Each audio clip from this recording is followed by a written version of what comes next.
This is some reform. You could argue whether or not we needed or wanted it for the industry, but it's going to raise the bar. It's going to Mhm. remove people that are less educated doing fewer transactions over time. And it's kind of akin to the change of after the great financial crisis when mortgage industry got totally Yep. reformed and they changed the rules. And that came down from the government as well. And it has benefited the mortgage industry, you might Yeah. say. Yeah. Yeah. And what it does is it resets the line. And then once you give, these are really smart people. We're talking about entrepreneurs that have figured out a way to build a business, so you got to give yourself some credit. Like, a smart group of people and resilient. Like, you Mhm. just need the line to reset and you need to get some time to figure out where that's at. And then you'll find a space to play. Hey Jeff, I'm super glad that you're here with us today. Why don't you give us a 60-second overview of kind of who you are and what you do at Osiris? So my background a little bit is in real estate, of course, and I've had a real estate team for 14 years now. And right around COVID, I started Osiris because I had a friend, a coach, who saw all the systems that I built for my team, and she said, "Man, what you're doing, there's a need for it in the marketplace." And so I started to do some research and dug in, and I'm like, "Wow, I guess she's right." And so we started, and we've always been, starting from the foot of like building systems and tech for people that are just based on need and want. And before you know it, I'm selling like most of the assets of my real estate team and digging into, this Osiris thing full time. And it's been pretty awesome, dude. So Jeff, can you describe what your average customer looks like? Is it an individual agent that's brand new? Is it like Better Homes and Gardens and a big Yeah. gigantic brand, or is it a team? Like where's that sit in general for you? Somebody who's got some enough income that they're having multiple systems that it's becoming more and more to manage, right? Mhm. So it could be an individual agent that is incorporating all these different tools to find, success in their business, but they're needing to make sure it's optimized, for their team. So we range from the individual agent who's doing well with admin support and leverage, all the way up to, some of the biggest teams in the country. And it's so variable. But what we noticed was there's so much really good tech in real estate, right? It's loaded with really good technology, and we see a need for both the business to business side and on the consumer side to help, it streamline to where they can take care of, real estate clients and their team and their staff more than figuring out how to get these things to connect right and their agent adoption and, efficiency. As we look at the industry now, things are changing. Some things are changing rapidly, and some are changing kind of at a glacial pace. What problems do you find yourself confronted with these customers, with your end users? What problems are they facing that you're Yeah. trying to help them solve for today that maybe weren't so much problems a year and a half ago? Yeah, it's a good question. A lot of what I see now is we in real estate, we used to solve our problems by more, Hmm. right? So more leads, more things, more agents, more. And we can, you know, overcome our mistakes by just having more, right? Well, as things adjust and change, that starts to bite us in the butt. And there's Hmm. clues that, well, yeah, but there's a ticket price, right? So conversions go down. It takes a little bit harder to convert. Agents aren't as successful on teams. And so the margins become tighter and tighter and tighter. So you've got to become more and more efficient, more and more lean and leveraged so that you don't have to have more, right? So we're helping. So it's kind of like chicken or the egg. We want to make sure that we get ahead of that for our clients and our teams, because then if we do, then we can squeeze that juice out of the orange a little bit more, right? Versus them going and getting more and then saying, "Oh, now we got to cut way back," right? Like, I'd rather take what you've got and squeeze out, a number of more deals, or find that sweet space, and drop your bills Hmm. versus increasing to, to go get more of, of the problem, right? Margins are getting tighter and it's getting harder to operate. So you have to just be more of a business in that business mindset in real estate these days. But, I got in business when we were knocking on doors for short sales, Right. and it was great. It was great because I never had to fight anybody over commissions. I never had to fight anybody over price. It was awesome. Like now I'm like all this marketing and all this stuff. It's like I never had to used to do that when I first got in. Just write this 70-page novel to a bank to say yes. But it's changed, obviously. And but it's fun to kind of see those gaps and those soft areas, I call them soft areas, that if we can plug in, a system or something there that plugs it, that's an ROI.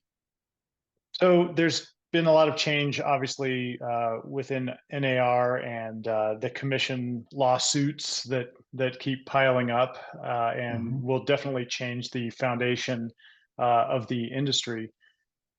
Are you advising customers to make change on that front? Are they asking you for help? Are you seeing them stay the course? Are they deviating? What are you observing and telling people? From my perspective, I'm not seeing a lot of pushback on the reality of that this is happening from our clientele. It's not been a thing that we're prioritizing in our conversations. Okay. It's almost expected, right? Hmm. And for the most part, my message has been, there's two ways to go about real estate: transactionally or relationship. And for the most part, the people that we work with are in the relationship game, Hmm. right? The ones that this could be nervous for are the transactionals. In fact, I can almost guarantee you that the lawsuit was targeted towards a group of agents that are transactional, right? Where they're opening the door, they're letting people in, they're writing the contract, they're giving deals. There's no relationship to say this is what's valuable, Right. right? And I'm in the camp of, instead of reducing your price, add more value, right? So instead of taking it down commission wise, what else of pieces of value can we add to make this, you know, the perceived value be what you think it is? And I think that's where it's going to land, is the creative groups are going to figure out ways to add more value to the consumer that is going to give them actual tangible value versus them cutting down and making it this crazy deal. Like real estate's great because it's a renewable resource, Hmm. right? It's not like you're selling some commodity that after you're sold, there's no repeat business. This person potentially is going to be a referral source and a buyer or seller in the next 6 to 8 years, whatever the stats are now telling us. Or It's a two. renewable Like the resource. average is 6 to 8, right? But people move after 1 year all the time, Right. all the friggin' time. um, the new report card data that we've rolled out that takes the database and shows you how many transactions happened in the database over the last 12 months. I Right. mean, it's killing people. Yeah. Yeah. It's Well, you look at that, but you go, wow, that's a lot of movement. I'll bet you if I cut this off now, I can keep the rest of the movement, you know, coming to me. Like that's the positive. There's a mm, spin on that that goes, I have a great database. This is a moving database, yes, yeah. right? There's transactions happening right there, That's and right. you're I'd be not going more to get concerned if there was 100%. nothing. There's no way you can get 100% of it, right? Just Right. that's okay. But let's get a passing grade. Yeah. Yeah, Like, that's right. Yeah. Plug what? that gap a little bit at a time, but you've got a moving database and it's renewable. A tree, if you replant a tree after cutting it down, it's like hundreds of years before you can ever reap that reward again. You're talking about 9, let's say 9. I'll take that. I ain't going out of business. Like, I'll take that. No, it's remarkable how much opportunity is there. And I think that's why you and I are working together and why this is a neat relationship. So if you haven't seen it yet, Jeff and Revaluate are doing a lab, and he'll be if it's not already published by the time you're viewing this, it will be. And we get into some of the really good deets there with people on how to use our respective systems and how they work together.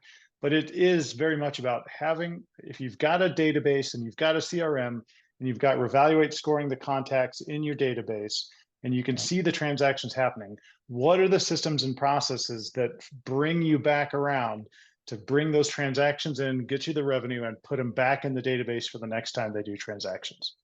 Yeah, you're heading it off before it becomes a problem, and it's an awkward conversation, right? You're catching it before they are supposedly having that, and then now it's a much easier. And you're like, I want those kind of conversations. I don't want the ones that are very combative. Like, give me the ones that are fairly easier to knock down, right? And that's what it does. And when it comes to this kind of piece, I always like to lay out the timeline, right? In a short way, when somebody thinks about buying or selling to the moment they transact, let's say it's 12 to 18 months, right? That's a pretty big window, but let's say it's 12 to 18 months.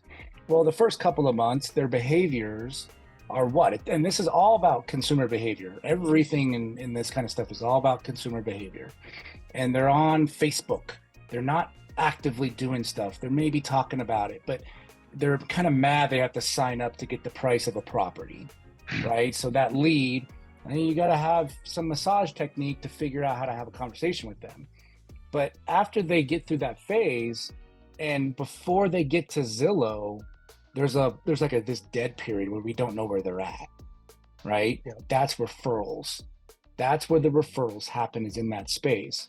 And then if you wait long enough, then they go to Zillow, then they go to Realtor.com, then they go to these places, and they say, I just want a door opener at this point, right? Mm-hmm. Like, to somebody's Zillow lead today was somebody else's Facebook lead that failed. So true. Right? It's so true. And so you either have to, okay, so you're a Zillow, the Zillow leads you have to get transactional with. It's all about who's the cheapest, who could do what I want at the time that I want. But those Facebook leads, if you've done it well enough and you're good at that conversation, it never becomes transactional. Right? And that's what we got to get behind. That's the phase of adding more value. Transactionally, I want you in and out. You don't want to use me beyond this. I almost guarantee it. So here, like, let's get transactional. But that's where you start building big time items of value, and you got to start building, that part of your business out. Awesome. So Jeff, if one of the people watching this video wants to reach out to you and could use some helps with systems and processes, how should they reach you? Sure. So you can always find me on Facebook and just send me a DM through Facebook, right? Because that's been a target that I check often. Our Osiris site is osiris.io, but it's osirs.io, and then my email is jeff at the same thing, osirs.io. And of course, like I always do these 10-minute meetings if somebody needs some troubleshooting with something, or if you want me just to give you a quick audit, like those could be very valuable, and I can help you find a transaction or two that you didn't know before, and then plug something real quick. So we've been doing that a lot lately, and of course I'm happy to help with that for sure.